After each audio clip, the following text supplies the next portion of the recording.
common sense recap of the day's biggest stories. It's John Catsimatidis and Rita Cosby. Katz and Cosby on 77 WABC. And we are back here on Katz and Cosby, and we were talking about this a little earlier, the resistance, and there are now more Democratic mayors and governors saying that they will not hand over migrant criminals, even those who have been convicted of very serious crimes, if the feds come in and try to deport them. And that's Tom Homan's job. Tom Homan said, guess what? We are coming. Don't test us. Well, the latest one is an Arizona mayor from Tucson saying that Trump's mass deportation efforts are troubling, cruel, and immoral. Joining us now is Arizona Congressman Andy Biggs. Congressman, we're so happy to have you here on the show. What's your reaction to now Tucson Mayor Regina Romero throwing her 2 cents in now? Well, thanks for having me, Rita, John, Rudy. I will just tell you this.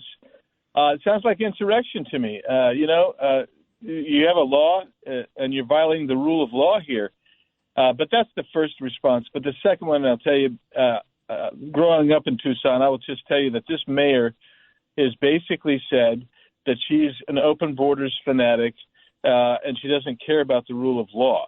And that's all you need to know, because that's going to open her up to the sanctions that there'll be both criminal and civil sanctions that'll be coming.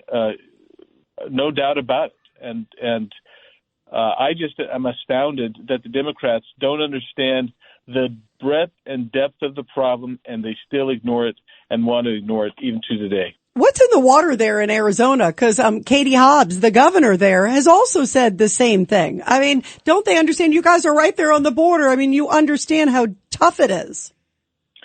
Yeah, I mean, I would just tell you that the left the hard left is really taking over the Democrat Party in Arizona, which I think is one of the reasons why we went through and we took back our state in a very red way from top to bottom. But they just don't get it. I served in the legislature with Katie Hobbs for a good number of years, and they're hard left liberals. I mean, just absolutely hard leftists, and we've been trying to put that genie back in the bottle for many years, and I think we're going to do it. We did this last election. We're going to continue on. Congressman, this is Rudy Washington. And I've asked everybody this and haven't gotten a real reasonable answer, because I don't buy this is about getting Democratic votes. I mean, as you're saying, you got to see you're destroying the country. You're breaking big cities financially. You're growing your poor class. It's going to take 2-3 generations before these people could stop being the burden to America. I mean, I don't get it. Could you make this make sense to me? I'll try, but I will tell you, the radical left has advocated for what we call Reconquista for many years, and people like Regina Romero, who grew up being indoctrinated into the Reconquista movement, whether it's Mecha or you name it, they think that southern Arizona, actually more than that, Texas and Utah and California, all really still should belong to Mexico, and that we took it away from it. I know it sounds radical, but when you start reading the writings of these people, you realize how radical they are. This is not merely about getting votes. There's people that want that, but this is also about the Reconquista movement, I believe. You know, my favorite line, I think, of sort of the latest with all these, the resistance movement is the Denver mayor came out. Did you see this? I heard it too. I fell off my chair laughing. It's a great line. The Denver mayor said, you probably heard this, Congressman Biggs, that I'm willing to go to jail. I'm willing to go to jail to not have these criminals. Again, these are people, some of them convicted of murder and rape and horrible crimes. I'm going to stand in the way of getting them deported. And then Tom Homan says, well, great, we have something in common. I'm willing to put you in jail. That was a great line, Congressman. It really was, and that's one of the reasons I'm so excited about Tom Homan. I've known him for a number of years. I think he really means it, and he's going to do this. And what I find intriguing is that the mayor of Denver now regrets having said that. He's going to have to follow through. Right now he called his bluff. Right. Exactly. Well, and that's what needs to happen. We need to call these leftists bluff, because surely they can't want the type of society that they're advocating for, because they're advocating for an authoritarian type of society, but they all won't be on top. They're going to be, some of them are going to be down on the bottom getting oppressed by the government. So I'm glad Holman said that, because it actually, like you, it kind of made my day. It did.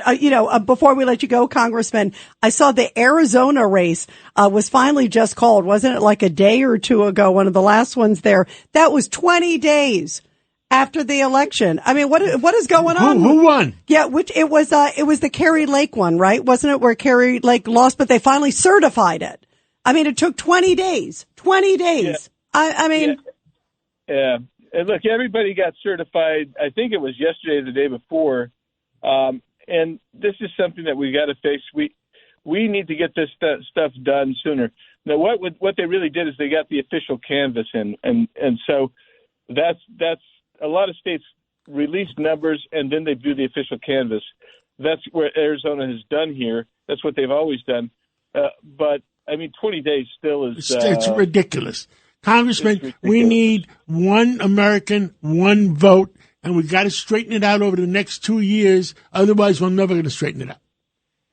I agree with you. And hopefully, by the way, one of the best news that Arizona had is we got a bigger majority in the House and in the Senate, and we elected a new elections officer for the Maricopa County, and we elected a couple of new supervisors. What that means is Arizona's elections can be, hopefully, honest cleaned up in the next 2 years. Honest. Yeah, we'll take it. Thank you so much, and have a happy Thanksgiving. Happy Thanksgiving, folks. Just steps from Madison Square Garden, Macy's, and Broadway theaters, DK Restaurant is a contemporary steakhouse that boasts a sleek marble bar, deep red leather banquettes, and candlelight tables. Perfect for lunch, a drink, after work, or dinner before the big game. DK Restaurant will surely entice guests to come back for more. Go to DKRestaurantNYC.com. Call 212-695-5220.